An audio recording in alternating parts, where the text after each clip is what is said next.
Grabando.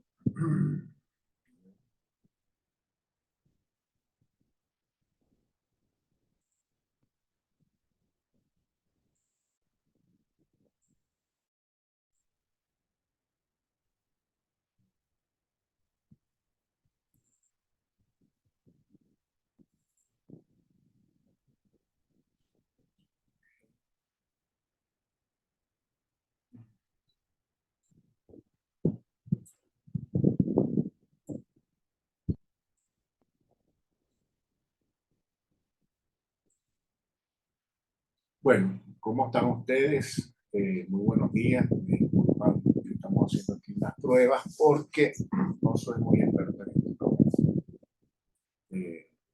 Lo estamos grabando. Esta es una grabación sobre el curso, ¿verdad? De todas maneras, hoy, pero vamos a intentar de que sea en vivo. Estuve conversando con Joseph. Vamos a intentar que todo esto sea en vivo. Bueno, primero que nada, agradecerles a todos ustedes, a Joseph, Khaled, por la gentil invitación de poder participar en este curso tan fundamental que hace el IFEDEC de marketing político y de gobierno. Y bueno, y en general para ustedes formarse como líderes, como funcionarios públicos, y puedan manejar herramientas eficientes para que puedan ser en lo que hacen cada vez mejor. Bueno, a mí Joseph me pidió que por favor hablara sobre el tema del marketing político. Yo traje, les tengo aquí unas láminas, vamos a ir avanzando, yo les voy a ir explicando. Mi nombre es Santiago Rodríguez, soy politólogo. Y bueno, y repito, muy agradecido de formar parte de esta gran familia del IFEDEC y que me permitan estar hoy con ustedes allá en Barinas, en ese salón de clase. Me disculpo por el no poder estar presencial, pero vamos desde aquí en esta grabación a tratar de hacerlo lo mejor posible. ¿Okay? Bueno, a ver, aquí vamos a pasar la lámina. Listo.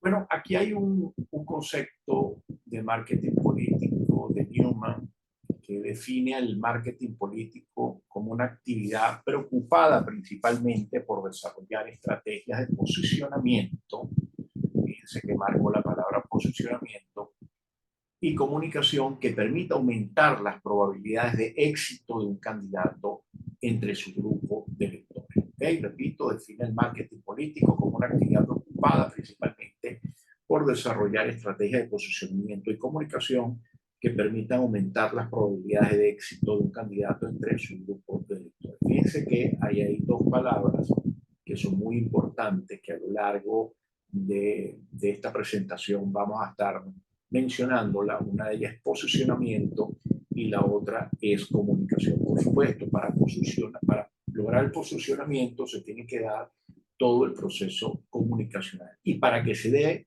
el posicionamiento dentro de este proceso comunicacional que nosotros vamos a ver, debe ocurrir algo que se llama la persuasión. ¿Ok? Pero no me voy a adelantar. Piensen ustedes que estaba ahí la palabra posicionamiento. El posicionamiento no es más que lograr y ganar un espacio de nuestras palabras, de nuestras ideas, de nuestra imagen en la mente del público. Es decir, posicionar no es más, si lo decimos en términos políticos, en términos electorales, no es más que ganar un espacio, no es más que conquistar la atención, el cerebro de los electores, el candidato. Es decir, quedar grabada su imagen, quedar grabado su mensaje, quedar grabada su propuesta en la mente del público objetivo, en este caso del potencial votante. Pero fíjense que este posicionamiento se tiene que dar es de forma, la valoración tiene que ser de forma positiva. La valoración del posicionamiento jamás puede ser negativa. Por eso es que el posicionamiento es tan difícil y tan costoso.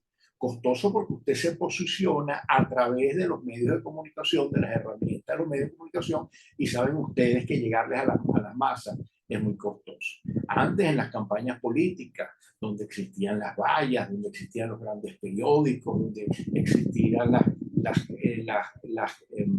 propagandas, los spots de televisión, en Radio Caracas, en televisión, bueno, eso era costosísimo. Entonces, ganar ese espacio, tus ideas, la mente del público objetivo, los electores, era sumamente costoso y complicado. Ahorita el posicionamiento hay que hacerlo pues, a través de las redes sociales. Pero cuando digo que es costoso, me refiero que eh, eh, cuesta plata hacerlo de forma positiva, es decir, con acciones que generen una valoración positiva. Bueno, cuando un candidato va a un orfanato, a un orfanatorio, cuando un candidato hace una reunión con jóvenes universitarios, cuando un candidato hace una acción social positiva, bueno, eso son acciones que a la gente son positivas, pero a veces la gente no le presta atención, bueno, porque no son noticias quizás irrelevantes, pero un posicionamiento de forma negativa, por ejemplo, sería que una persona agarre un rifle o una metralleta y se monte en el metro de Caracas y empiece a matar gente. Bueno, en cuestiones de minutos, hasta en la China, van a saber el nombre de esa persona porque fue un asesino. Esos asesinos que lamentablemente se meten en las escuelas en Estados Unidos y entonces empiezan de forma discrecionalmente, comienzan a diestra y siniestra a matar gente.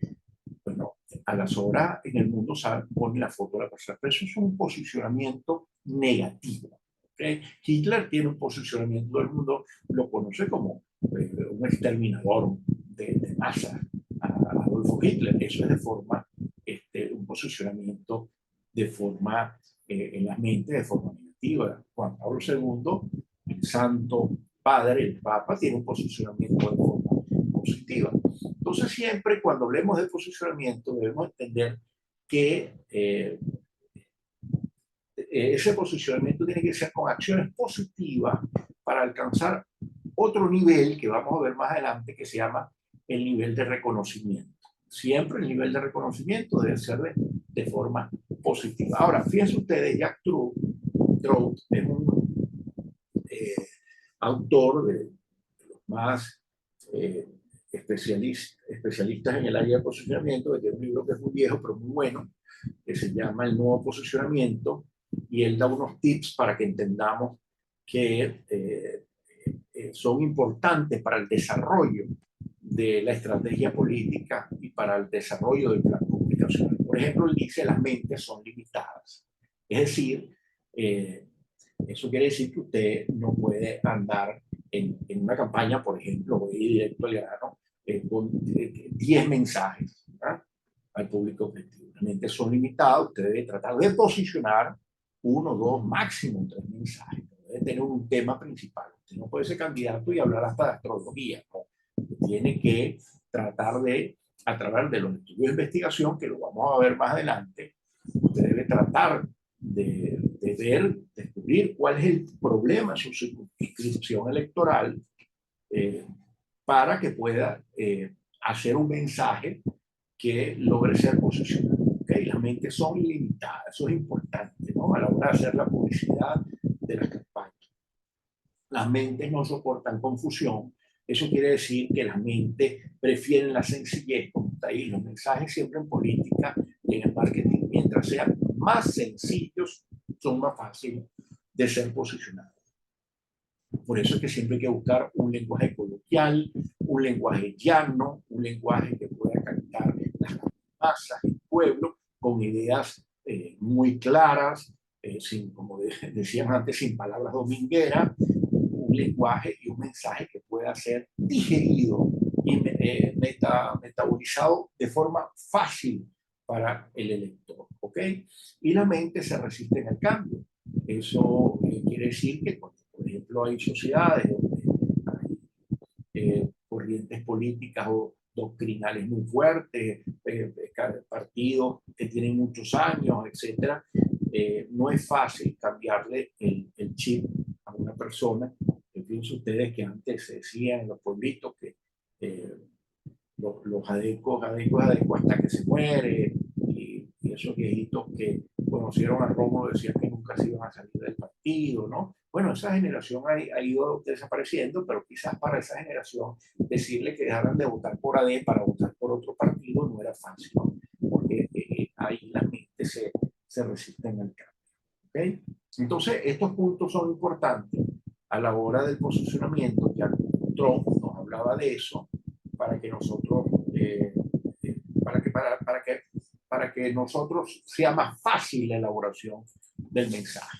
Ahora, fíjense ustedes que la otra palabra que está en el concepto de marketing que colocamos al principio era comunicación. Aquí está un pequeño esquema de cómo debe funcionar los elementos de la comunicación política en el área del marketing político. Se ocupa del posicionamiento de la imagen y mensaje del candidato. Tiene que ver con el manejo de la investigación, producción, la difusión, la diseminación del mensaje, tanto a través de los medios de comunicación masivos, redes sociales, contacto directo, en una campaña. Contacto directo siempre en las campañas son importantes, quizás la mejor forma de llevar el mensaje y de posicionarse de forma positiva es face to face, es estando al frente del elector, pero las circunscripciones electorales a veces son muy grandes y no lo pueden hacer. De repente, si usted es candidato a un pueblito por allá en Marina, donde hay pocos electores, bueno, es fácil recorrer no qué sé yo, en 6 meses, recorrer todo el municipio. Parroquia, si usted se va a lanzar a concejal y puede estar casa por casa a la mano. Esa es la mejor forma de hacer campaña, pero si usted se está lanzando presidente, pues es imposible hacerlo. Entonces, fíjense cómo funciona estos elementos de la comunicación. Hay un emisor, que en este caso es el candidato, emite un mensaje, el receptor, por supuesto, que es el posible votante, que es el elector, y dentro de ese contexto se da algo que se llama el feedback, y lo que quiere decir que dentro de ese feedback hay unos canales que son bidireccionales de doble vía, donde se manejan códigos. Es decir, la comunicación política siempre va a ser bidireccional. ¿Okay? Eso quiere decir que es de doble vía. Si un político lo que hace es hablar y hablar y hablar, es unidireccional, y lo que está haciendo es un monólogo. Y de esa manera, si usted lo está haciendo mal y no logra posicionar, si no tiene del receptor una respuesta, entonces no sabe si está haciendo las cosas buenas o malas, no sabe si el mensaje está calando, si es positivo, y cómo usted sabe lo que está pensando el receptor a través de las encuestas y los estudios de opinión, estudios cuantitativos y cualitativos, que los vamos a ver más adelante. Lo que quiero que quede claro en este momento de esta lámina es que siempre en el marketing el proceso de comunicación tiene que ser dual, bidireccional. Es decir, se comunica el político, pero de allá para acá tiene que haber un feedback, tiene que haber una respuesta. Por eso es que los políticos siempre tienen que tener una orejita pegada de la calle, de la plaza popular, para saber que del mercado, para saber qué está pensando la gente, de su mensaje, de su oferta. Un político, cuando no acepta que el mensaje sea dual, bueno, mete la pata, porque no sabe qué están pensando del otro lado. Entonces, esto es importante dentro de la comunicación política para lograr ese posicionamiento que estamos nosotros hablando del mensaje. Ahora, fíjense ustedes que aquí hay otra palabra que había dicho, que todo esto del posicionamiento se hace si el candidato, por supuesto, logra ser persuasivo.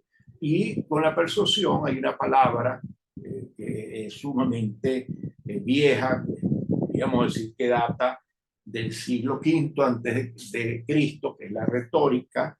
Ya en las colinas de Ares había un tribunal que se llamaba el Areópago, ¿no? Y ahí los griegos pues daban sus discursos y tenían que convencer al jurado, ¿no? Entonces, estamos hablando de hace más de 2300 años, ¿no? De Grecia.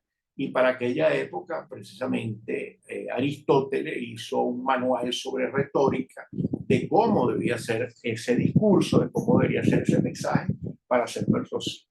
Lo que quiere decir que esto es el marketing que nosotros estamos viendo ahorita. Quizás en aquella época no se llamaba marketing, pero desde aquella época el hombre ha buscado herramientas y capacidades para poder convencer con la palabra. Ha sido siempre muy importante el hecho de poder convencer con las palabras. De repente tampoco existía la palabra posicionamiento, pero la gente siempre quería hacer que que la gente tomara una decisión de forma voluntaria, porque en definitiva, la persuasión no es más que ustedes puedan hacer algo de forma voluntaria sin que sea una orden. Por ejemplo, si el profesor de clase en un salón dice tal cosa y ustedes tienen que acatarla porque es la autoridad del salón, pero si el profesor es persuasivo fuera del salón, ustedes también de forma voluntaria, si ven las ideas del profesor, bueno, les llama la atención pues lo que les expone, ¿no? Para darles un sencillo ejemplo. Entonces, miren, el discurso persuasivo basado, que es la retórica, siempre está basado, según los griegos, en la emoción y en la demagogia, ¿ok? Es importante recordar que todo proceso de comunicación tiene un emisor, un receptor, ya lo vimos. La persuasión intenta que este último, que es el receptor, que es el elector, adopte una actitud y una conducta de forma voluntaria. Es decir, que vaya a votar de forma voluntaria y no porque le están dando plata y no porque le dan una bolsa de comida, de forma voluntaria, porque siente que su decisión está contribuyendo a su mejoramiento. ¿Ok? Al final, el voto es un poco utilitarista, ya lo vamos a ver más adelante, ¿ok? Pero de eso se trata, de persuadir, que usted haga que el electorado de forma voluntaria, el día de las elecciones, vaya a votar y no que vaya de forma obligada, ¿no? Entonces, en definitiva, ser candidato es ser persuasivo, ¿ok? Ser un candidato es ser persuasivo. Si usted no es persuasivo, usted no es candidato. ¿Okay? No es líder. Ser líder es ser persuasivo. Para ser persuasivo hay que ser diferente, hay que diferenciarse del resto de los candidatos, porque si no usted no llama la atención. Usted también, para ser persuasivo, para ser líder, tiene que ser posible que cuando la gente lo vea a usted diga, oye, esta persona definitivamente puede ser el alcalde, tiene cómo ser el alcalde, tiene posibilidad de ser el alcalde. Bueno, porque tiene un buen discurso, porque tiene un buen equipo, porque tiene buenas ideas, porque tiene la logística para hacerlo, entonces usted lo ve posible. Entonces ahí se da el proceso de persuasión y usted lo va a seguir y se va a incorporar en ese comando. Ah, pero si usted es un recogelata que dice que quiere ser alcalde porque él no sé qué, usted, no vale, mira, no vale, te felicito, pero no vale. O una persona que está muy desprestigiada o que está acompañada de gente que no tiene crédito, usted le dice, no, yo con tu equipo no trabajo, entonces jamás tú no lo ves posible, entonces no es persuasivo. Y por supuesto la otra palabra es que para ser persuasivo hay que ser creíble. Ahora, volviendo a 2300 años atrás, estamos hablando siglo V antes de Cristo, decían también los griegos, los sofistas, tenían una palabra que llamaban la autoritas. Cuando una persona tiene autoritas, es muy persuasiva, porque la autoridad no es más que el prestigio, ¿no? Y entonces cuando los mejores oradores en la antigua Grecia eran aquellas personas más prestigiosas, que eran filósofos, eran inteligentes, etcétera, ¿no? Entonces, hoy en día nosotros también en la política nos podemos valer de la autoridad. Bueno, el que tiene autoridad tiene la mitad de la batalla ganada. Bueno, ¿quién tiene autoridad? Una persona que respetan por su integridad, por su inteligencia. De repente no es muy popular, pero tiene, representa la prestancia institucional. Bueno, por ejemplo, este señor Edmundo, el candidato Edmundo González, es una persona que tiene autoridad, ¿no? Una persona que representa esa sabiduría para conducir un Estado. Una persona como Eduardo Fernández tiene autoridad, ¿no? Además de ser un buen político, de tener un buen verbo y buenas ideas, tiene autoridad. Pero es que también un pelotero puede tener autoridad. Toda persona que ha triunfado en su campo profesional y se mete a la política, tiene autoridad. Por ejemplo, yo siempre ponía el ejemplo, ¿no? Que cuando estaba en su mejor momento, Andrés Galarraga, que era uno de los mejores jugadores del béisbol, aquel equipo de Atlanta en las grandes ligas, se lanzaba al alcalde de Caracas y arrasaba contra el candidato que pusiera Carlos Andrés Pérez, que era el gran director, iba a arrasar porque tenía autoridad. Y de repente la gente decía, bueno, pero es que Andrés Galarraga no sabe nada de política, no importa, tiene prestigio, ¿no? Entonces, les pongo esto porque siempre el prestigio va a ser muy importante para la persuasión. Y uno de los grandes males que tiene la democracia con todo esto, que nos habla José Naín de las 3P, que tiene que ver con el populismo, que tiene que ver con la polarización y tiene que ver con la posverdad. Yo agregaría otra que le hace daño a la democracia, pero lamentablemente no está dentro de las P, pero tiene que ver, porque no comienza con una P, tiene que ver precisamente con el desprestigio. Es decir, la gente que quiere hacerle daño a la democracia lo que busca es desprestigiar, quitarle el prestigio, el brillo, la pulitura a la institución, a los candidatos. Entonces siempre, por eso que hacen lo que llaman la campaña sucia, o la contrapropaganda, la desinformación, porque lo que buscan es mancillar, es manchar, es enlodar, ¿no?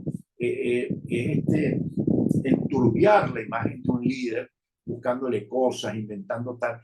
Y lo que buscan es tratar de quitarle esa pulitura de prestigio que tienen algunas personas. A veces la tienen tan consolidada como un mármol que es imposible quitarse. ¿Ok? Pero hay otros que es fácil y bueno, y entonces se dedican a desprestigiarlo, ¿no? Por eso es que siempre el prestigio es muy importante, la autoridad es muy importante a la hora de persuadir. Perfecto. Aquí tengo otra lámina rápidamente, según Aristóteles, decía que para ser persuasivo, en su obra se necesitaba del ethos, del pathos y del logos. El ethos se refiere a la empatía que el orador es capaz de conseguir con su audiencia, su respetabilidad, ya lo dijimos, su honestidad, su autoridad, para hablar de una cuestión. ¿Okay?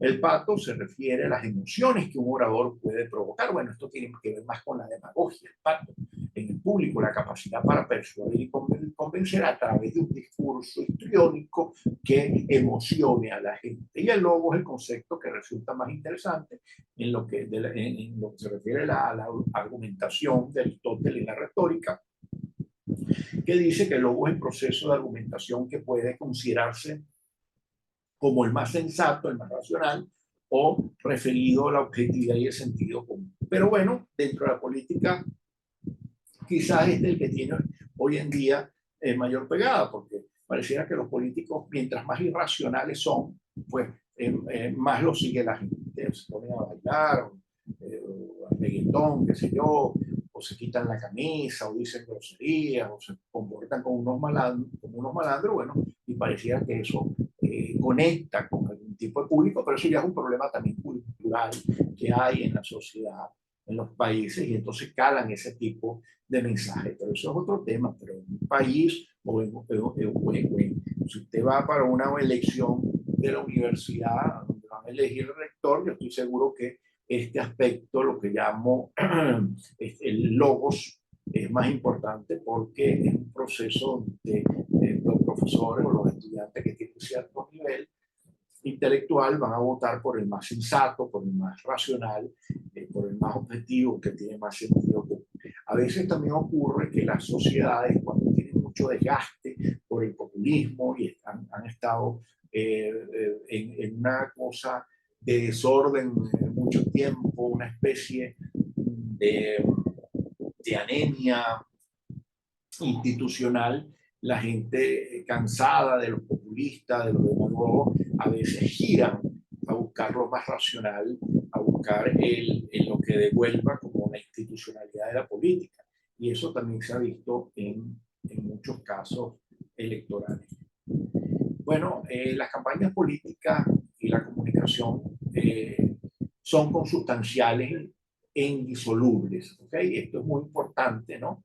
El marketing y la comunicación son áreas inseparables. ¿Okay? Por lo general, siempre ha habido un debate entre los politólogos y los periodistas de quién es el mejor profesional para ejercer el marketing. Y bueno, y yo siendo politólogo debo reconocer que nos pudiese llevar una ventaja. El politólogo ve mejor como teórico, pero a la hora de la práctica nos pudiese llevar una ventaja a los comunicadores sociales porque la campaña es comunicación. Una campaña electoral es comunicar. ¿Okay? Entonces, aquellas personas que manejan bien las herramientas de comunicación, que se han formado para el tema de la comunicación, pueden ser excelentes asesores en el ámbito político, ¿no? Pero son dos términos que, como dije, van a ser indisolubles, ¿ok? El rango de acción de la comunicación es tan amplio y variado que va desde el simple objetivo de informar hasta el hacer propaganda por una causa en particular, y en cualquier de los casos requiere usar de las herramientas con que cuenta el marketing. La comunicación es una herramienta fundamental para la buena gestión en política, para una campaña, para un gobierno, tanto en lo político como en la institución pública. ¿Qué entendemos por mensaje político? Bueno, esto es importante también. Mensaje es aquello que va del emisor al receptor. En esta gráfica que vimos de la comunicación, el mensaje político es lo que dicen los voceros de las campañas, pero es también lo que hacen ellas. El discurso es el discurso de la acción, el mensaje es todo. Mire, un candidato es un mensaje, es una imagen. Acuérdense que nosotros podemos comunicar hasta de forma no verbal cómo se viste el candidato, cómo se presenta, cómo se comporta. Cuando usted ve que un candidato lo graban por ahí borracho, como una mujeres de mala vida, este tipo de cosas, esos comportamientos, bueno, está haciendo, ahí está comunicando y ahí se está posicionando de forma negativa. ¿Entiendes? Entonces, es muy importante mantener la imagen del candidato, no solo lo que dice, sino cómo se comporta, lo que hace. Por eso que en los equipos de campaña, en elecciones deben cuidar muy bien al candidato. Los mensajes clave deben ser acompañados de sus mensajes, eso lo vamos a ver más adelante. El storytelling, que son las historias elaboradas con el objetivo de explicar o profundizar detalles o matices sobre los temas, haciéndolo más interesante para las diferentes audiencias seleccionadas dentro de la campaña. Acuérdense ustedes que estas audiencias nos van a dar a nosotros los estudios de opinión. El mensaje político debe ser simple, ya lo dijimos, Jack Truth lo decía por el tema del posicionamiento, simple, mensaje simple. Vivimos un momento en donde la atención de las audiencias es un bien escaso. Además que tenemos algo que se llama la desafección política. Entonces, la gente ya no cree en los partidos, hay una profunda crisis y desgaste del sistema de partidos, ¿no? Eso es una de las razones por qué ha surgido la antipolítica y por qué nosotros hemos entrado en todo este desastre que hemos entrado, no solo en Venezuela, sino en Latinoamérica, porque hay un desgaste de los actores políticos, de los partidos. Lamentablemente, como dije anteriormente, están desprestigiados, han perdido su autoridad, han perdido su prestigio. Entonces las audiencias poco le paran a la política. Entonces, si usted ve que las audiencias poco le paran a la política, aproveche los poquitos minutos que tiene para poder comunicar y captar la atención del electorado. Hágalo siempre de una manera simple. Sigamos por acá. Bueno, esto es el storytelling, que es la técnica de fabricar historias y formatear las mentes. Es uno de los términos más de moda que hay ahorita dentro del marketing político, el storytelling, que es la construcción en el imaginario popular de historias, ¿ok? En la oratoria política, es decir, en los discursos, debemos saber usar las historias de las personas, ¿verdad? Para llegar a lo más profundo, para mover sus fibras internas, ¿no? Para jugar con los sentimientos. Como solemos decir, debemos ponerle rostro, nombre y apellido a los problemas, a las necesidades, sueños y deseos de la gente. De este modo seremos más creíbles y nuestro mensaje será más eficaz. Siempre que podamos debemos darle a nuestro discurso, ¿verdad?, forma de relato, de historia, incluso en la conformación de la imagen del candidato. Es importante apelar a su historia personal para poder difundir de manera más clara sus valores, su visión del país o de la ciudad, sobre todo los valores. Por ejemplo, un ejemplo de storytelling que manejaba muy bien el presidente Chávez era que la audiencia se enterara de que tenía una abuela que se llamaba Rosa Inés, y le vendía las empanadas a la abuela y ellos eran muy pobres. Y entonces, eso es lo que, esa es la construcción de la historia, ¿no? Y él era un gran orador, y entonces te empezaba a hablar, y de repente el presidente Chávez detenía su exposición de políticas públicas o doctrinal para irse a una historia, a narrar un cuento de aquella Marina, de cuando era niño, etcétera, ¿no? Eso es lo que se llama el storytelling, ¿no? Es una forma fácil de posicionarse en la mente de los electores, ¿ah? Con una narrativa que describa sentimiento, ¿ya?, que llegue a la fibra, y además que hace los discursos un poco más entretenidos, ¿no? Entonces, yo a veces lo he dicho que los profesores también tenemos que utilizar esto de storytelling, porque si usted entra a un salón de clase a hablar hora y media de una materia de teoría política, y en un momento que los muchachos, bueno, salen confundidos, ¿no?, de tanta información. Entonces siempre es bueno detenerse, echar una anécdota política, una anécdota cuando uno era estudiante, y eso hace que las mentes se abran un poco y uno suele ser más persuasivo. En este caso el profesor logra algo que es fundamental para uno, que los estudiantes puedan captar la clase y puedan captar la información. Entonces, repito, la terminología que ustedes como futuros políticos o asesores políticos o actores políticos o funcionarios públicos deben saber que el storytelling, que es la creación de historia, es muy importante en el discurso. ¿Ok? Ahora, vamos llegando donde yo quería llegar después de introducción al marketing político. Esto está grabando todavía, gracias a Dios, al marketing político. El marketing político, en mi cátedra universitaria, yo lo divido en dos: el marketing electoral, y considero que el marketing electoral consiste en cómo alcanzar el poder. ¿Ok? De eso se trata el marketing electoral, de herramientas para conquistar el poder, en este caso herramientas de comunicación.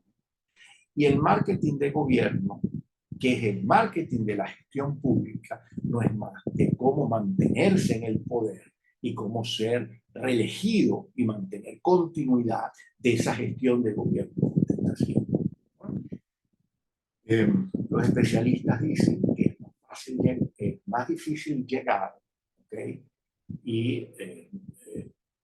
y después es más fácil mantenerse, pero hoy en esta Venezuela pareciera que eso es invertido. A veces es más fácil llegar y es más difícil mantenerse, porque hay una realidad política que nosotros sabemos que la política está intervenida, y a veces a los alcaldes de oposición o gobernadores de la oposición les es difícil reelegirse porque les cuesta hacer una buena gestión por el estrangulamiento que les hace el poder central con los recursos, ¿no? Un presidente o un gobernador debería ayudar, un presidente debería ayudar a un gobernador, y sin importar de qué posición política es, porque debe pensar en los ciudadanos, ¿ah? Y no debería trancarlo, y un gobernador debería ayudar a un alcalde, así no sea así es la democracia, así no sea de su corriente política, porque al final los perjudicados son los ciudadanos, ¿no? Entonces, hemos visto gobernadores que le hacen imposible la gestión a un alcalde, y los alcaldes no se pueden reelegir, están atados de mano. Y hemos visto también el caso de gobernadores. Pero en democracias liberales, competitivas, existe la institucionalidad, el Estado de Derecho, la separación de poderes. Debería ser fácil reelegirse si usted aplica todas las herramientas del marketing de gobierno. Bueno, los niveles del marketing electoral, esto es muy importante, es uno de los puntos que quisiera detenerme para que ustedes tomen papel y lápiz. En la cátedra de marketing que dirijo, acostumbro a organizar una campaña en 3 niveles, o a decirle a los alumnos que deben, futuros politólogos, cómo deben organizar una campaña.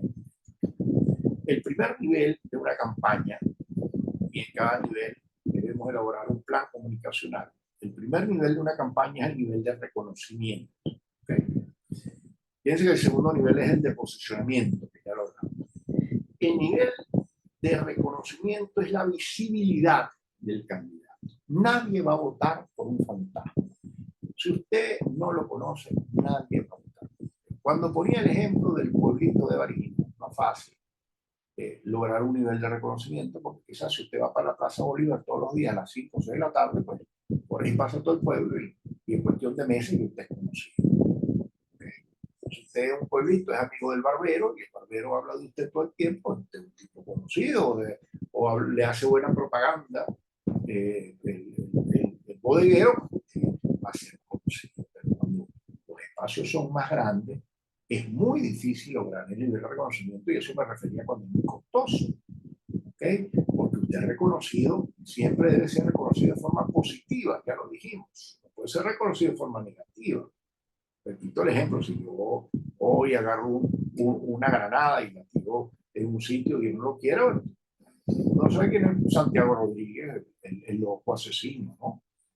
Pero yo le he puesto que yo mañana llevo una comida a un lugar anciano, poca gente se entera de eso porque quizás eso no es noticioso.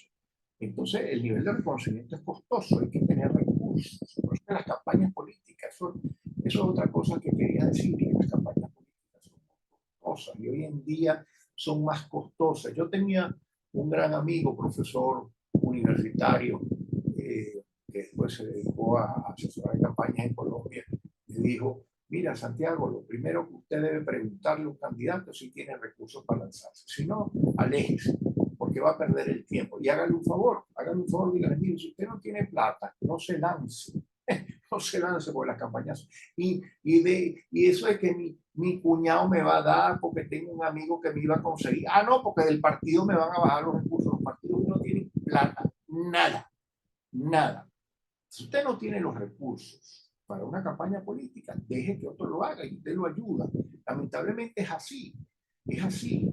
Y en estas democracias latinoamericanas es así. Entonces, eh, miren, y la política de la época de Grecia, usted para hacer, poder aspirar a representar al pueblo en la democracia de Grecia, usted tenía que tener recursos, tenía que ser rico, porque una de las condiciones en la Grecia antigua para que usted pudiese dedicarse a la política era el ocio, y el ocio era dado por la riqueza. Es decir, si usted tenía recursos, pues usted tenía tiempo libre para dedicarse a la política. Y fíjense que eso no ha cambiado. Es decir, aquellas personas que tienen recursos económicos son aquellas personas que tienen mayor facilidad para dedicarse a la política. Pero me detengo en esto porque no debería ser así, ¿verdad? Porque lo más importante debería ser la voluntad, el deseo, la constancia del candidato, pero a veces hemos visto que los deseos no empreñan, como se dice popularmente, hemos visto grandes candidatos sin recursos, grandes políticos sin recursos que no logran sus objetivos y otros que no se lo merecen están ahí porque tienen los recursos. Bueno, así es la política, es pragmática y eso hay que entender. Entonces, el nivel de reconocimiento es el primer nivel que usted debe trabajar una campaña. Lo primero es hacer reconocer a nuestro candidato. Por eso es que la autoridad es importante, porque cuando usted está apoyando a un maestro de escuela que lo quiere, es más fácil hacer política. Cuando usted está apoyando a un deportista, un campeón de coleo que lo quieren, es más fácil hacer política. Cuando usted está apoyando una persona que es reconocida porque tiene talento en algo es más fácil, pero si una persona perfectamente desconocida tiene que tener recursos. Después tenemos el nivel de posicionamiento, la valoración positiva del candidato. Eso ya lo hablamos. ¿Qué quiere decir eso? Que en la medida que nos van conociendo o reconociendo, nos tienen que ir valorando positivamente. Recuerden siempre esto, en la medida que me van conociendo, mi valoración debe ser positiva. Y por último, tenemos otro nivel que vamos a trabajar en nuestra campaña, el nivel de formalización del voto. Hoy por hoy, en democracias, bueno, aquí habría que ver si es democracia o no. Obviamente es una democracia, pero quizás no tan competitiva. Hay un autor, Schiller, alemán, que habla de este tipo de regímenes como autoritarismos electorales, ¿no? Porque son democracias que no son competitivas. Pero bueno, en una democracia competitiva, la formalización del voto quizás es uno de los niveles de campaña más importantes, porque es ahí donde usted debe trabajar la movilización, la defensa del voto y convertir esa intencionalidad que hay en el voto. Porque cuando nosotros hacemos encuestas, pasa mucho, fíjense ustedes, que pregunta, si las elecciones fueran este próximo domingo, usted votaría por fulano, fulano. Pero si fuesen este próximo domingo, ¿no? Está diciendo, o si le preguntan si las elecciones fueran hoy, pero resulta que el proceso electoral no fue ni el próximo domingo ni era hoy, sino que es un mes después. Entonces puede cambiar esa intención de votar por el candidato, eso puede cambiar y entonces resulta que usted tiene que ir midiendo eso para que esa intención del voto se pueda al final ser efectiva, ¿no? Porque hay muchas cosas, de repente ese día de las elecciones, el sábado anterior fuiste a un sancocho y te rascaste y no fuiste a votar. Es decir, mantener la intención del voto, la formalización del voto, es decir, esa persona que dijo, yo votaría o me gusta fulano, porque a veces en las encuestas yo creo que el mejor alcalde pudiese ser fulano, pero no fuiste a votar.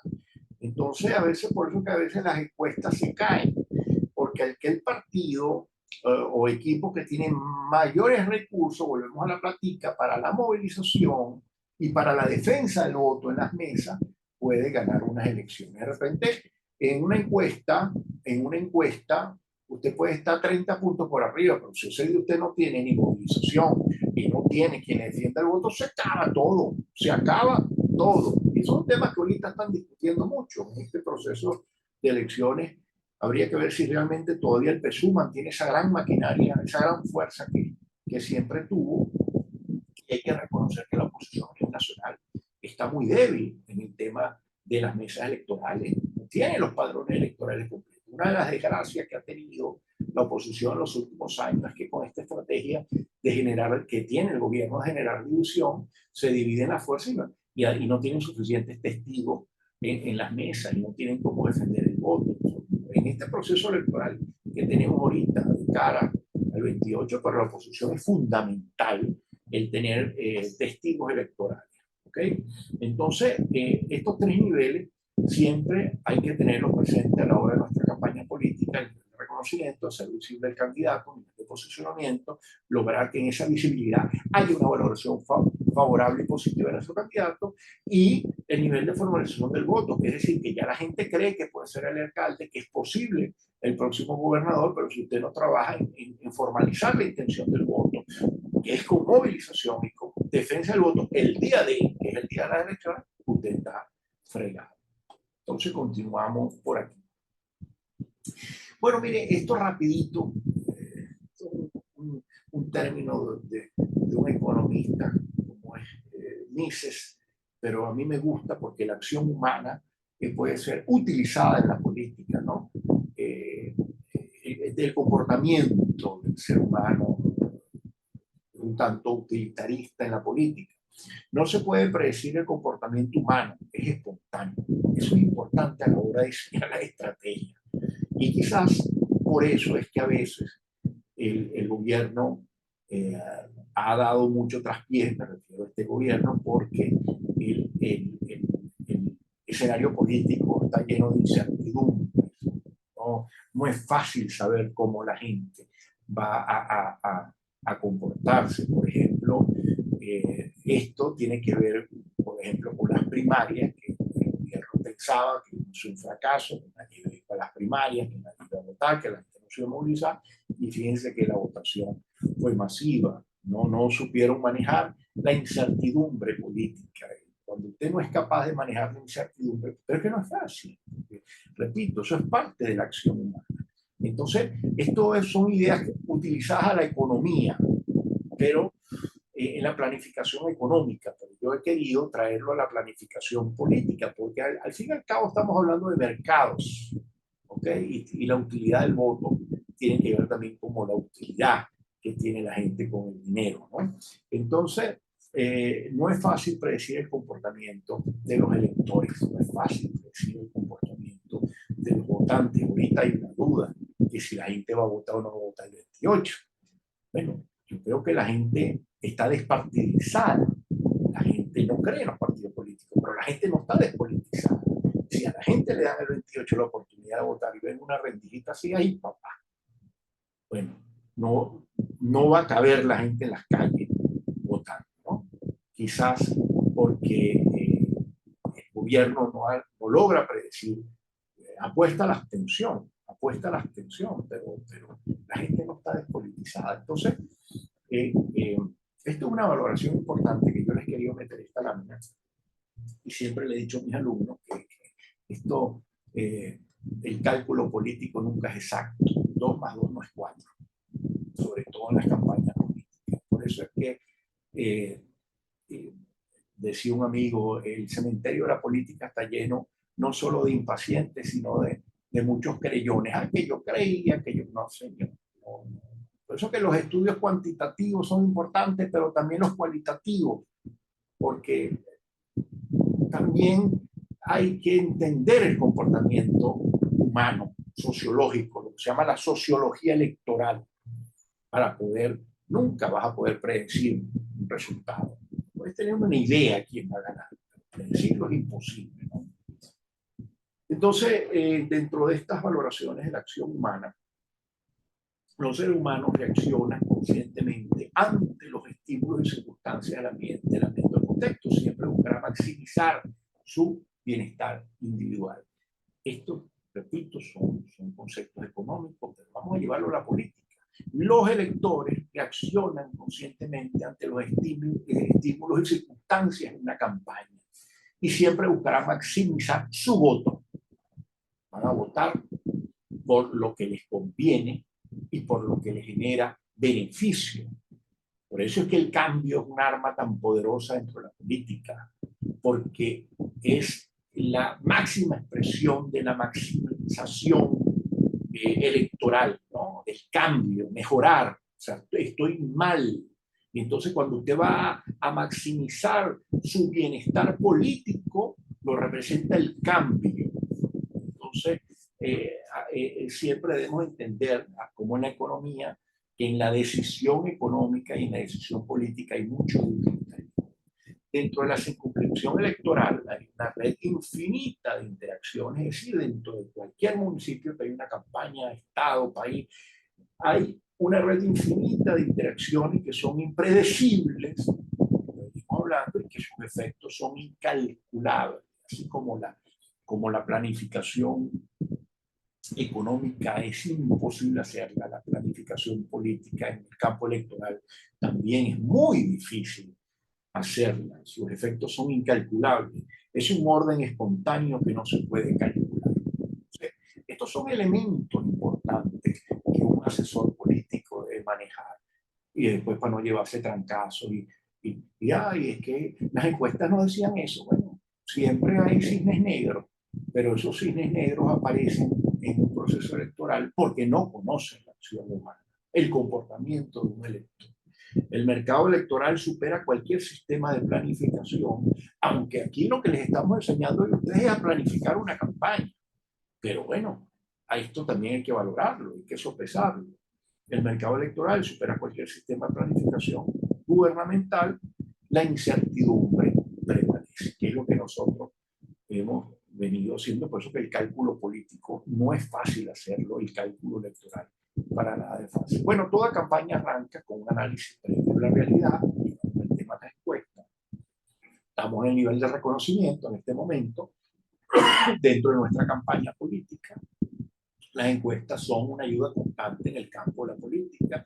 Usted se va a lanzar algo sin manejar la realidad política, es como montarse, volar un avión sin instrumento. ¿Okay? Desde que se decide ser candidato hasta que se es elegido, e incluso después cuando ya se ha logrado alcanzar el poder, las herramientas de análisis no deben detenerse nunca. Es decir, las encuestas no deben detenerse nunca porque un buen político debe pulsar siempre la temperatura de la opinión pública, saber si mantiene la simpatía en los electores que le dieron el voto y evaluar el nivel de aceptación de gobierno. Es decir, cuando a uno les pregunta, profesor, ¿cuándo se hacen las encuestas? Siempre, siempre, cuando se es candidato y cuando se es gobernador o alcalde. Nunca deje de pulsar a la opinión pública, porque si no está fregado. Un político que no tiene la oreja pegada del asfalto, de la plaza, del mercado, está fregado. Siempre pulsando la opinión. No es que lo que yo hablo, yo digo, y no escucho lo que quiere el pueblo, lo que dice el elector. ¿Okay? Por eso decimos que es dual, bidireccional. Bueno, aquí Sun Tzu, el gran estratega en el libro del arte de la guerra, decía, para identificar las condiciones de la guerra, debemos conocer el terreno, el tiempo, el liderazgo y la disciplina. Si usted se va con una campaña electoral y no conoce el tiempo, el liderazgo, los recursos con que cuenta su adversario, su programa de gobierno, su equipo, bueno, usted va a perder. Por eso es que es importante siempre, la información prevalece siempre en una campaña. La información, la inteligencia siempre prevalece en una campaña. Y esto también con la desinformación logran desinformar, ¿no? Con inteligencia logran generar desinformación. Bueno, y aquí tenemos que en una campaña, esto no nos vamos a detener porque sería muy largo, es un tema que yo manejo a la perfección, como son los estudios, las encuestas, pero generalmente en una campaña podemos tener estudios cuantitativos, que son las encuestas de campo, cuando sale la gente casa por casa y le pregunta, y los estudios cualitativos, que son los focus group o grupos de enfoque que se utilizan para conocer ciertas valoraciones, ciertas veleidades, ciertas tendencias que tiene la opinión pública, ¿no? Entonces recuerde que siempre hay que hacer encuestas, estudios. No, bueno, ¿y cuál va a ser el tema de campaña? Ah, bueno, el que se me ocurre, el que me dijo mi vecina Juan. No, la campaña es el que aparezca en las encuestas, que es la principal necesidad que está sintiendo la gente. ¿Ok? Ahora el mensaje político, ¿qué es? La campaña es el mensaje, el discurso es el mensaje, la vestimenta que utiliza el candidato es el mensaje, las propuestas que realizamos son el mensaje, incluso el trato de nuestro equipo de campaña con los electores es parte del mensaje. ¿Okay? Toda una campaña es mensaje. Y por eso que una campaña, la campaña no es más que un proceso de comunicación, porque siempre usted está dando un mensaje. Eso lo dijimos anteriormente. Y es muy importante decir, un candidato, una campaña, un mensaje. Entonces, siempre hay que mantenerlo, esa ecuación. Un candidato, una campaña o un mensaje. Son cosas que debemos entender como es el tema de la persuasión, como es el tema del posicionamiento. Bueno, hablando un poco del mercado, porque estamos hablando de una campaña, no es más que un proceso de mercadotecnia. Hay un mercado, hay autores que coinciden aquí, Lauter, Newman y este autor, Bashman, coinciden o concuerdan que hay algo en común, que es que para cualquier modelo, para ganar poder, para ganar una elección, los políticos deben tener una orientación de mercado.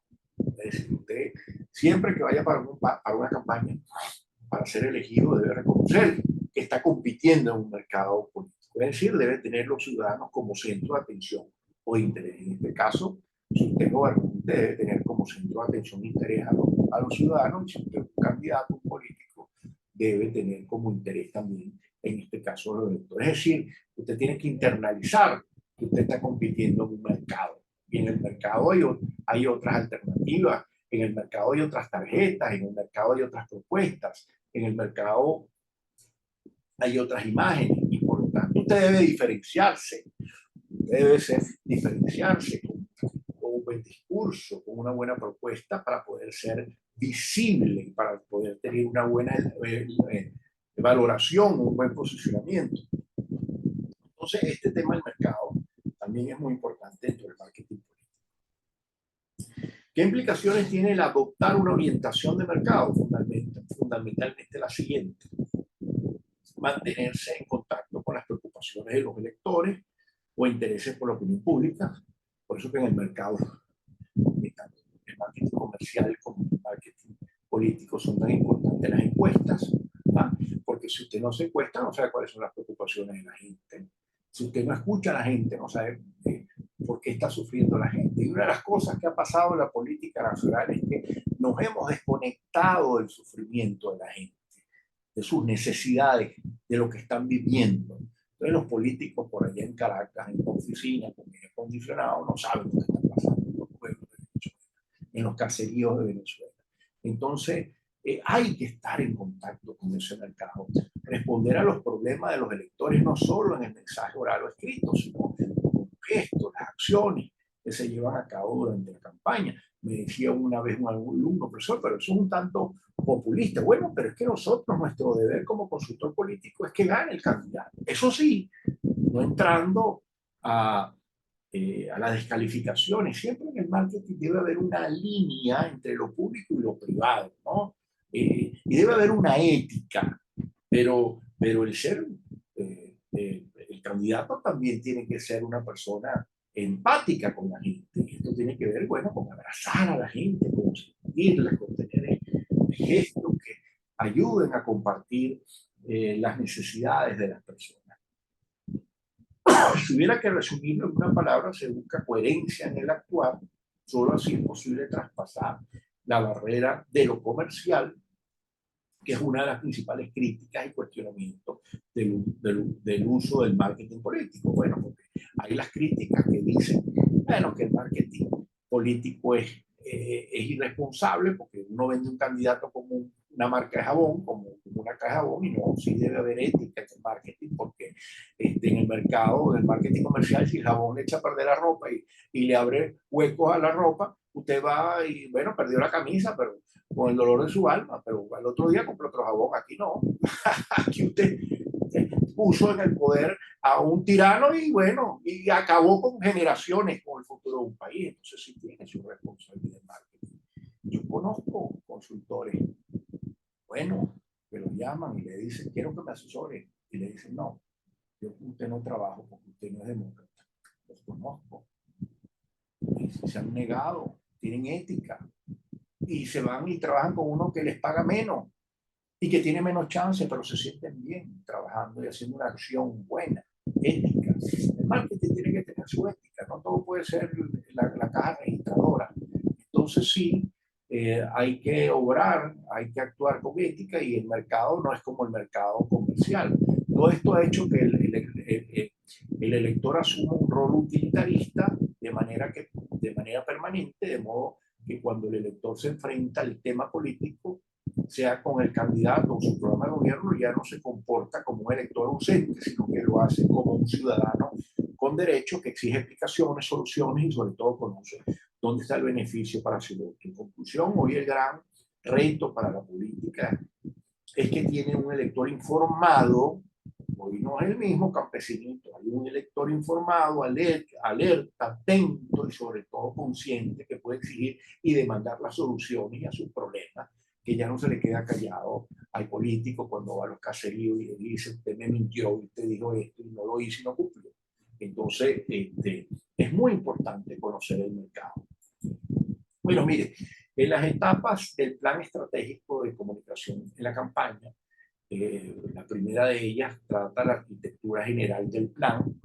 Ya al principio, no se vayan a confundir, hablamos de unos niveles, ¿ok? Y en los dos primeros niveles, o estas etapas estratégicas, podemos al mismo tiempo trabajar los niveles, que es el nivel de reconocimiento y el nivel de posición.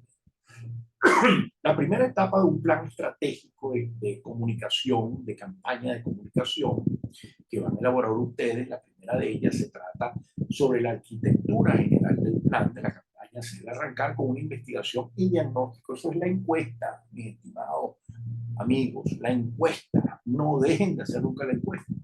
Es el diagnóstico del contexto político y el estudio de la población objetivo, necesario para identificar la audiencia estratégica, que son mis electores, el tema, el mensaje central, su mensaje y construir el discurso de campaña, lo que habíamos hablado del storytelling. Mucha gente pregunta, profesor, ¿cuántos temas de campaña puedo tener? Usted puede hablar de varias cosas, pero siempre debe tener un tema agenda. El de Chávez fue la constituyente y te hablaba de otras cosas. Quizás en un pueblo donde hay un problema de salubridad, el tema es la basura. O en otra comunidad el tema es la delincuencia. Usted siempre debe ser experto en un tema. Usted no puede ser charlatán y experto en todos los temas, pero usted debe manejar bien un tema para atrás, para adelante. Y ahí lo que se llama, ustedes ya vieron estrategia, perdón, oratoria. Hay unos ejercicios que hacemos nosotros que son los ejercicios de comunicación. Usted va para un programa y siempre usted debe colocar su tema en una opinión. El median training, que tiene que ver el entrenamiento de cómo comportarte en un programa de radio, un programa de televisión, con un público, una audiencia, ¿no? Siempre usted debe colocar su tema, coloque su tema, hable de su tema. Y cuando usted lo saquen de su tema, vuelva a su tema, porque es el tema que usted maneja. Y la encuesta le dijo que ese es el tema que conecta con la gente. Entonces, ¿para qué se va a poner a hablar de bolsería y de cosas que no le interesan a nadie? Hable del tema. ¿Pero dónde va a sacar el tema? De la encuesta. Si no se encuesta, ¿cómo sabe cuál es el tema? Bueno, pero tampoco se va a quedar enganchado con un solo tema. Pero hay un tema que usted debe dominar, su gran propuesta en su programa de gobierno. ¿Okay? Recuerden que las mentes son simples, ¿no? No soportan confusión, no todas están bien amobladas, entonces hay que tener mucho cuidado con el tema. ¿Okay? En las etapas del plan estratégico de comunicación de campaña tenemos también la segunda etapa, trata de la planificación de la programación. La primera etapa fue el diagnóstico, la otra va a ser la planeación y la programación. Y aquí, por lo menos para el nivel de reconocimiento, usted tiene que tener una programación que dé un buen posicionamiento.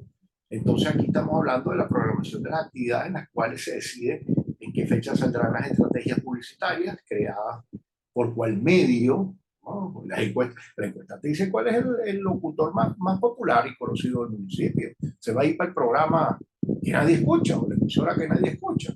Oye, váyase para el programa donde más lo escuchan. ¿Quién no se lo dice? La encuesta, el diagnóstico, cuál es el medio, así como cuál es la elaboración y selección de la agenda setting, que tiene que ver con la noticia diaria. Y en esta etapa se construye el mensaje objetivo y se diseña la imagen ideal para ser posicionada en la población objetivo.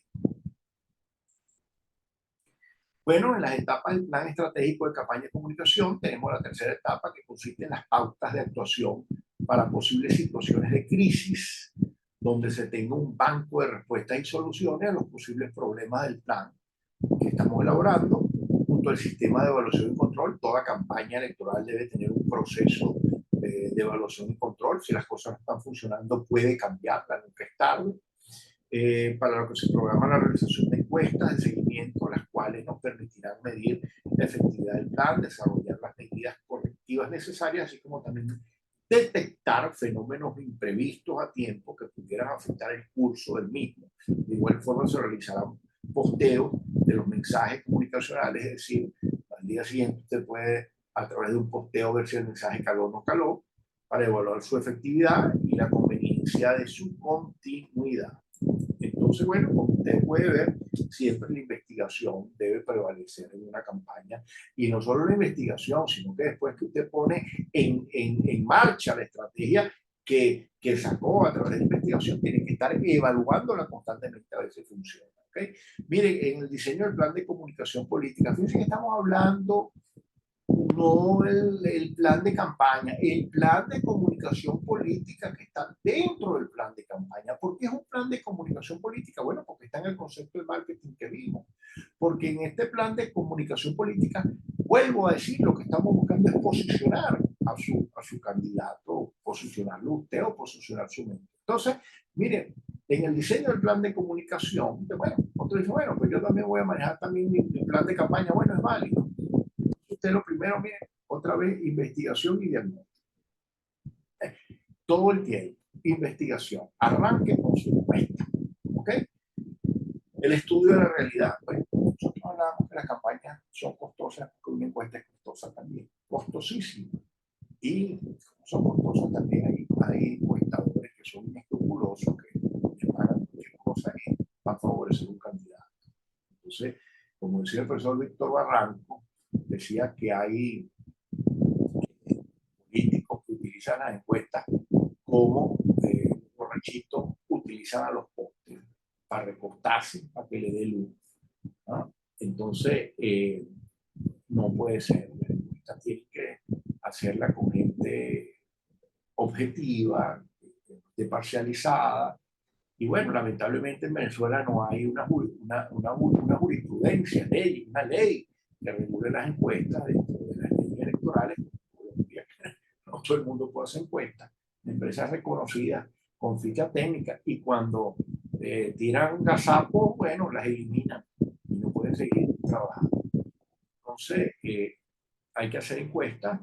Es la primera etapa: investigación del diagnóstico, estudio de la realidad, evaluación de la población, definición del público objetivo, identificación de los medios de comunicación, las cajas de resonancia, que son las audiencias. Esto es un término utilizado por el profesor Piero Trevisiones, que a mí me gusta mucho, cajas de resonancia, porque el profesor Trevisiones señala, un gran politólogo de Lara, señala que las cajas de resonancia van desde el barbero del pueblo, desde el chichero del pueblo, hasta el principal medio de comunicación,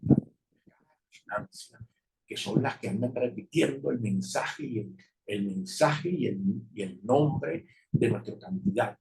Que suene. El nombre de nuestro candidato y su mensaje debe sonar hasta en la sopa. Que suene.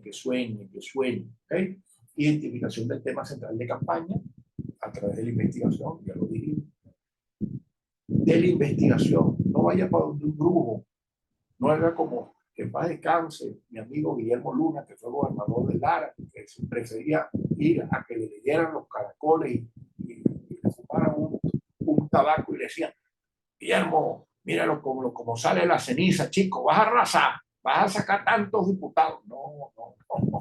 Encuesta, no vaya para brujo, vaya a la ciencia, que le hagan una buena encuesta, o apóyese con estudiantes.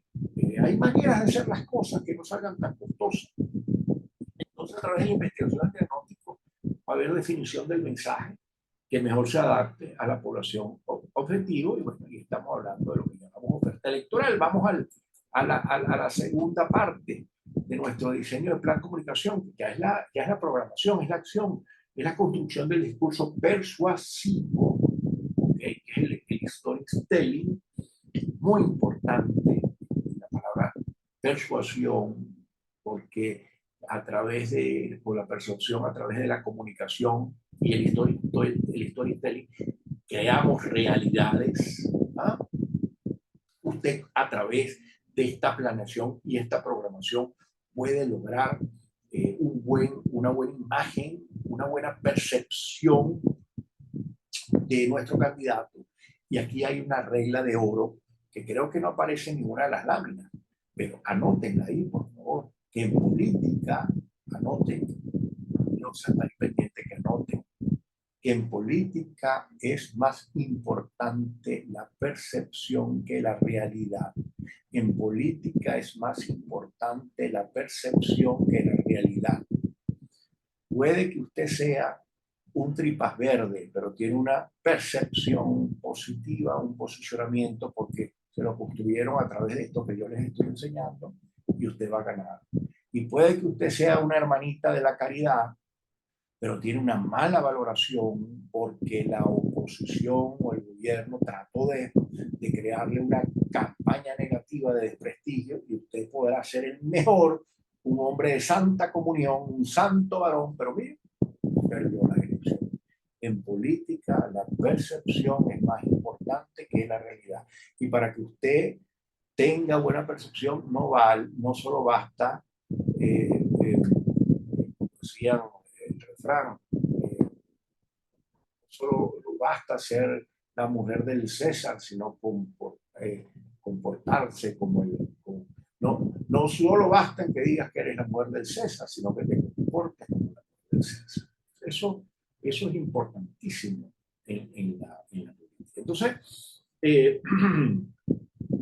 la construcción del discurso persuasivo, el diseño de la imagen publicitaria, es fundamental aquí en esta segunda etapa de la planeación y la programación.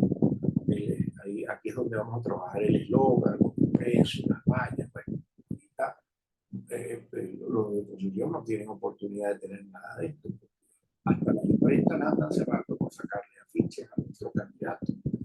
El correo directo, la página web de campaña, el Facebook, Twitter, pero están las redes sociales, que ahorita es una herramienta muy poderosa porque pueden utilizar las redes sociales. Parece mentira, tienen penetración, tienen conectividad, y hay expertos en manejo de redes sociales, donde no pueden utilizar estos grandes medios que a veces ahora se han convertido en medios de la desinformación. Es importante utilizar estas guerrillas comunicacionales, como vienen a ser las redes sociales. Bueno, esto todo se hace en la planeación, la programación, y nosotros en esta programación, por último, vamos a hacer lo que llamamos la planificación del calendario de actuación. Bueno, aquí hay otra lámina importante para nosotros recordar: tiempo real versus tiempo político. Aislarse es perder.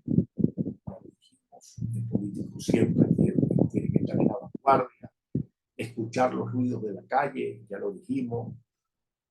Romper el síndrome del pensamiento grupal, lo que llaman el group time, el group think, o pensamiento grupal. Esto tiene que ver, y hay un cuento de Pearl Harbor, cuando atacaron los japoneses en la base norteamericana, que le decían al almirante que había posibilidades de un ataque a Japón, y decía: eso es imposible, ¿cómo van a llegar los japoneses aquí? No hay forma de que lleguen los aviones al Pacífico, y qué sé yo, y la distancia. Bueno, llegaron los japoneses y acabaron con la flota en Pearl Harbor.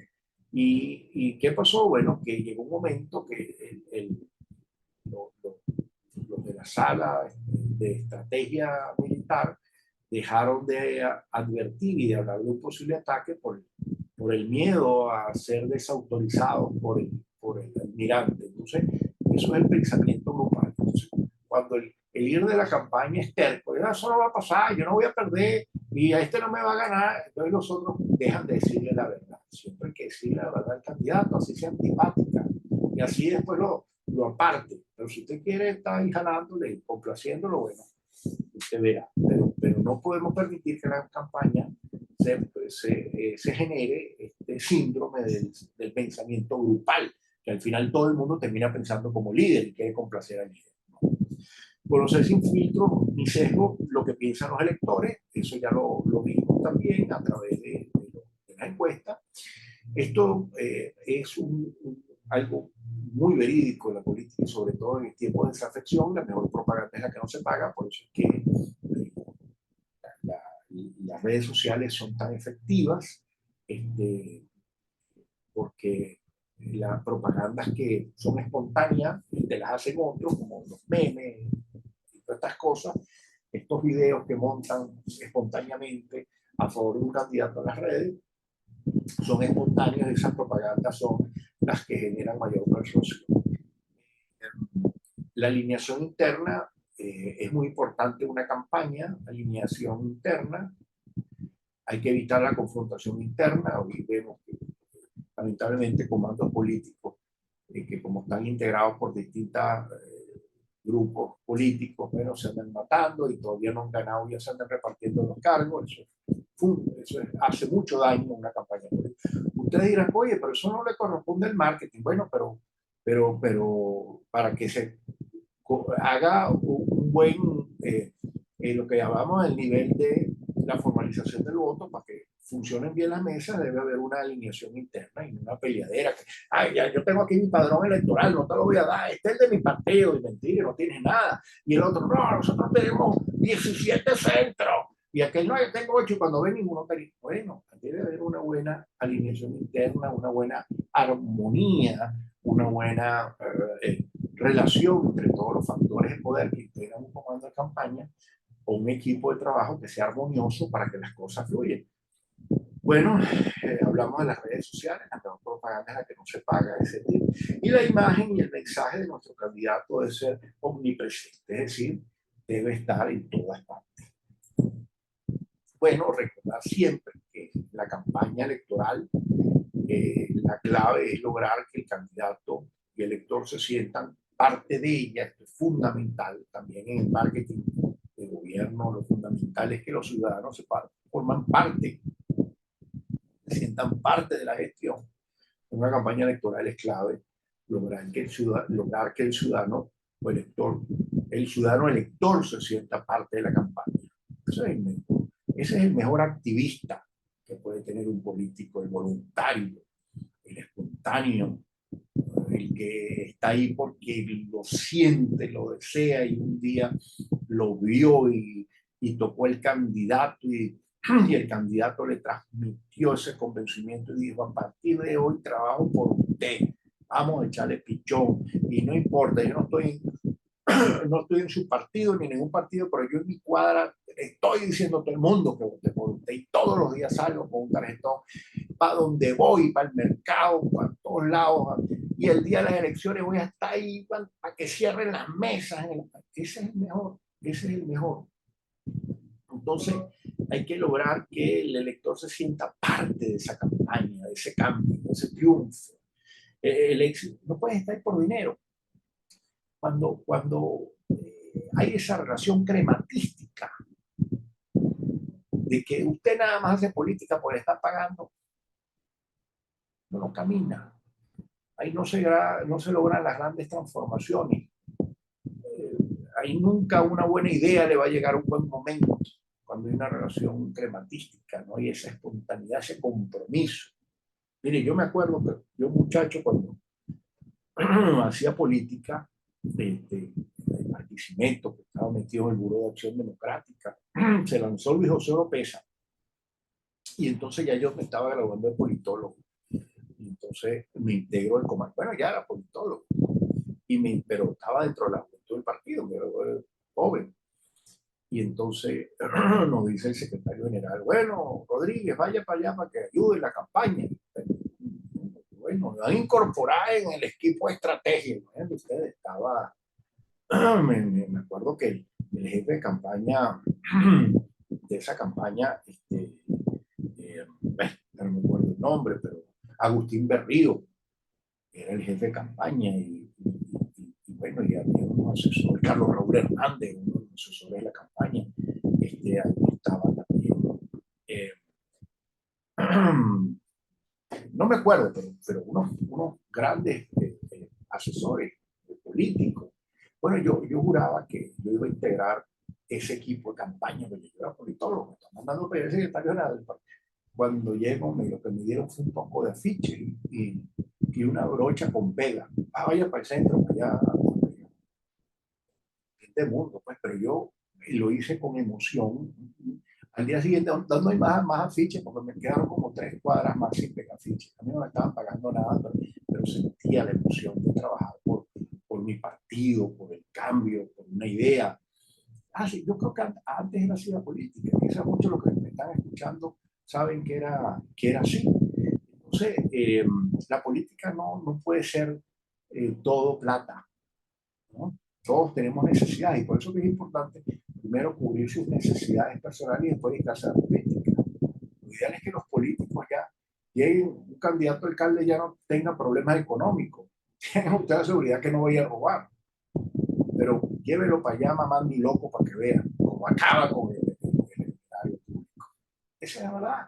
Esa es es la verdad. Por eso es que eso decían los griegos, de que la oligarquía era el mejor sistema político y la democracia era porque la gente que tenía resueltos los problemas económicos eran los que se dedicaban al ejercicio del gobierno.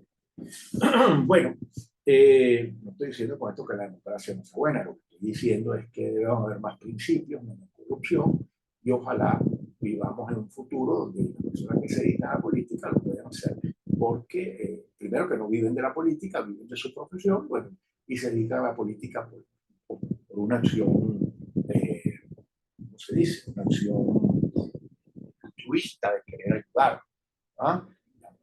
La mejor forma de caridad, la forma más alta de caridad es la política, ¿no? Entonces, creo que eso lo decía el Papa Pío, lo decía Pío XI, Pío XII. Bueno, a Gustavo Méndez era el asesor de la campaña que le decía, carajo, el politólogo más prestigioso del país. Caray, ¿cómo me voy yo ahí sentado al lado de Gustavo Méndez trabajando? Resulta que terminé pegando ficha. Pero había mística. En la política siempre debe haber mística para que se den los cambios, para que lleguen, como decía Víctor Hugo, que lleguen que llegue el momento a las grandes ideas. Tiene que haber mucha mística. Bueno, el éxito del marketing electoral no está en la promoción de un candidato, sino en lograr el plan de gobierno, que el plan de gobierno se perciba como posible. Hoy por hoy, eh, la estrategia no es tan presidencialista, tan mesiánica en el marketing moderno, de vender un caudillo, no. Es vender sus ideas, vender su propuesta, vender su programa. Y por eso es que hoy se comparten historias y ya no candidatos ni tarjetas. Es decir, hoy se compran historias, ya no candidatos ni tarjetas. Hoy la gente vota más por las ideas, por las historias, por el storytelling que construimos, este, por su programa de cambio y no tanto por el candidato. ¿Okay? Entonces la política ha evolucionado y ojalá también las sociedades evolucionen, que no seamos tan mesiánicos, que votemos por el más populista, el vicario de Bolívar en la tierra. No, no, no, no, no, no, no. Que votemos por el más inteligente, por el más capaz, por el más honesto, por el que no realmente va a resolver los problemas. La tarjeta es una imagen, una marca. Las historias crean realidad. Por eso es que el marketing moderno trabaja más hoy por hoy en la persuasión a través de la historia y no tanto a través de estos símbolos políticos institucionales importantes, pero el marketing moderno tiende a vender más las ideas, las propuestas que estas grandes tarjetas que eran partidos de masa, que hoy están lamentablemente tan desprestigiados y digo lamentablemente porque no puede haber democracia sin partido. Bueno, mire, aquí yo quería, Joseph, eh, hablar también, tú no me lo pediste, pero también en el marketing está el marketing público, el marketing de gobierno, que es cómo mantenerse en el poder, lo dije en una lámina al principio. Ser gobierno es ser percibido, ¿okay? También como ser candidato es ser percibido. El gobierno también emite mensajes, el gobierno nunca cierra la Santa María, el gobierno siempre está, cuando están recogiendo la basura de noche, están cambiando un bombillo y el gobierno está emitiendo un mensaje. Cuando unos funcionarios de la alcaldía andan en una licorería borrachos tirados en el piso, ahí está emitiendo un mensaje el gobierno. El gobierno siempre está hablando, nunca calla. Entonces hay que buscar la manera de que sea siempre bien percibido, bien posicionado también. En el marketing político la percepción es más fuerte que la realidad. Bueno, ahí estaba la lámina que yo decía que no estaba. Bueno, qué bueno, no la había visto. En comunicación de gobierno, vamos a ver esta lámina aquí, baja la camarita. en comunicación del gobierno, nada puede ser improvisado. El éxito del marketing de gobierno no está en la promoción de una marca, sino lograr el proyecto de gobierno o plan de gobierno se perciba como posible. Hoy se compran historias y ya no marcas, lo dijimos, las marcas y la imagen crean realidades. Lo que pasa es que no cambia mucho, no cambia mucho el marketing político, en el marketing electoral, el marketing de gobierno, ¿no? Son los mismos recursos, las mismas herramientas. Está el vampiro de Drácula, el 10 aquí en Carabobo, bueno, y ha hecho un buen marketing, hay que reconocerlo, está posicionado su gestión, eso es un ejemplo de lo que es el manejar una imagen institucional, ¿no? Un poco excéntrica para mi gusto. Aquí está otra que tuvo mucha fama y que quizá fue el padre del marketing de gobierno del país, que fue Enrique Salas Romer, Operación Alegría, empezó a uniformar a los empleados con las vallas y unos chalequitos, fueron los primeros en imponer esto del marketing, un pionero en el marketing de gobierno, sin duda alguna fue Enrique Salas Romer. Un pionero en el marketing electoral fue Carlos Andrés Pérez en su primer gobierno, cuando se trajo como asesor al gurú de la época del marketing político, Joseph Napolitan, a asesorarlo, y se trajo a la mejor encuestadora del mundo para el momento, que era la Gallup. Bueno, hay dos pioneros, un antes y un después en las campañas y en las gestiones de gobierno. Dick Morris, que ahorita, bueno, pasó un poquito de moda. Dick Morris, bueno, ya ha pasado de moda hace una generación.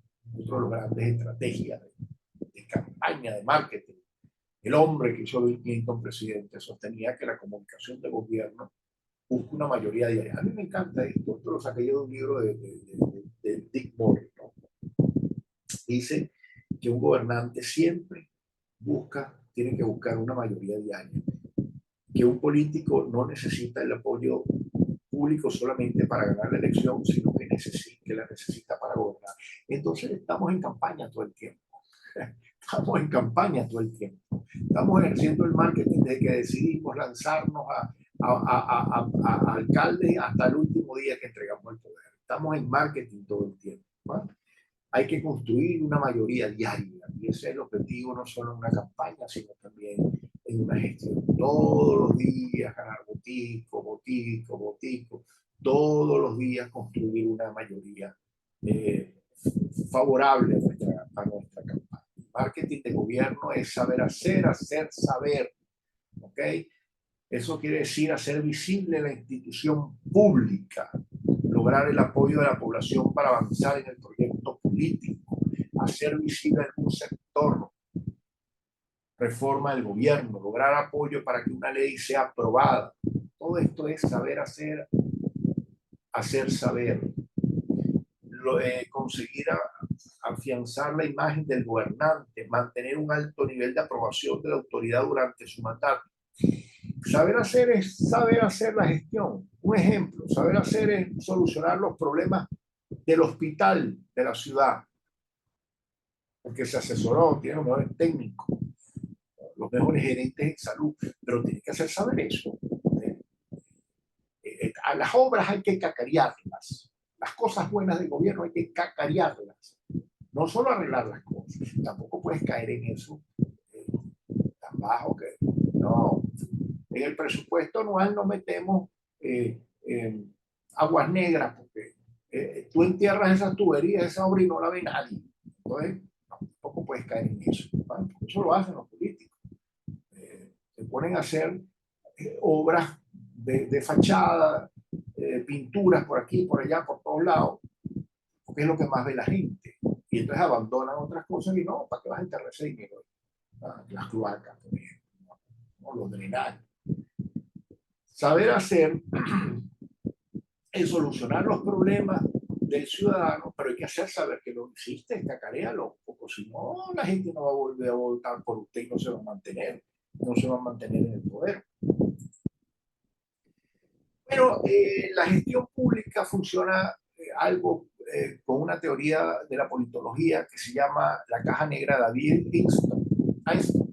David Einstein decía o desarrolló un sistema para las tomas de decisiones que eran input y output, entradas y salidas a una caja negra, y estas modalidades funcionan para el marketing, es decir, también para la investigación, para la planificación, porque siempre en donde se toman decisiones deben haber una entrada de información para que pueda salir una respuesta. Entonces, este sistema de la caja negra de David Einstein es importantísimo para las tomas de decisiones. Siempre a la entrada de las demandas deben haber salidas, respuestas. A la entrada de la demanda debe haber salidas, porque si no hay salidas y respuestas, entonces colapsa el sistema. Estrategia de comunicación en las instituciones de gobierno.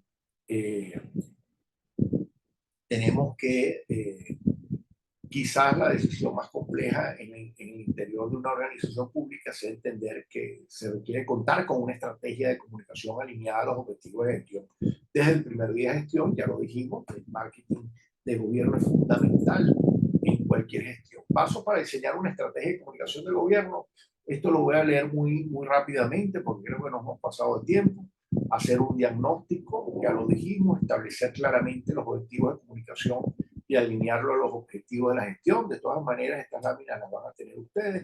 Definir claramente la audiencia o el público objetivo dentro de su gestión. Cuarto, diseñar el mensaje, por eso los atributos, argumentos que van a convencer a la audiencia, que va a apoyar al gobierno, a su política. ¿Ok? 5, canales y caja de resonancia, y siempre evaluación y monitoreo. En un gobierno no se puede callar nunca, siempre cuando hay desinformación, también es una regla de oro contra la desinformación, mayor información. El único silencio recomendado es el de los excesos de la vocería, que tampoco usted puede tener a los voceros todo el día hablando. No puede haber vacíos o espacios cuando estamos al frente de la política comunicacional pública. Contra la desinformación, más información, lo dijimos, y las obras no hablan por sí solas. Hay que cacarearlas con frecuencia para que queden grabadas en el subconsciente de las personas o de nuestros ciudadanos. Bueno, aquí voy a agrandar esto. A ver si esto lo vamos a minimizar. A ver.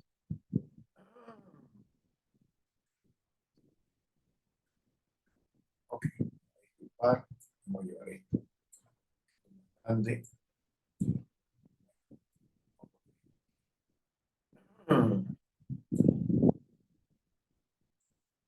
Bueno, de esta manera hemos visto, ahí están las láminas, van a quedar para ustedes. Me hubiese gustado estar de forma personal las clases también tienen que ser de doble vía, como el marketing, duales, para escuchar el feedback, las preguntas de ustedes, las dudas que tienen, que han generado estas láminas, pero bueno, vamos a buscar el mecanismo, le dije a Joseph, para generar preguntas y respuestas. Si no es esta oportunidad, puede ser en otra, pero la idea es que les haya quedado clara que todo dentro de la formación política, tanto para el líder como para los funcionarios públicos, el marketing es una herramienta fundamental que debe estar siempre al acceso de ustedes para las tomas de decisiones. ¿Okay? Hay muchos manuales de marketing, cada profesor orienta esas fórmulas o esos métodos a su manera, pero siempre hay un orden, una metodología, que les dije, como es la investigación, como es la acción, como es la evaluación, distintos niveles que siempre comienzan con el reconocimiento, con la buena valoración, y finalmente a mí me ha gustado siempre meter junto al marketing, siendo un poquito invasivo ya en la acción del activismo político, pero es triste que cuando usted, por ejemplo, es un hace un buen trabajo en marketing, pero está descoordinada la parte política, entonces todo lo que usted pudo adelantar y hacer en una buena campaña, lo echan a perder el día de las elecciones porque el activismo no funcionó, no organizaron bien las mesas. Entonces siempre también el asesor debe estar sin ser político y meterse en lo que le corresponde a los partidos, por lo menos evaluar cómo va y hacerle un testeo, un pulso, pulsar si ese trabajo va bien, porque todo se puede eh, eh, eh, caer. El asesor del marketing no es un sabión, no sabe lo todo. Es un organizador, es como, ¿cómo se llama eso? El que dirige el asesor del marketing viene siendo como en este caso, ok, vamos a ver. El asesor del marketing viene siendo, no, perdón.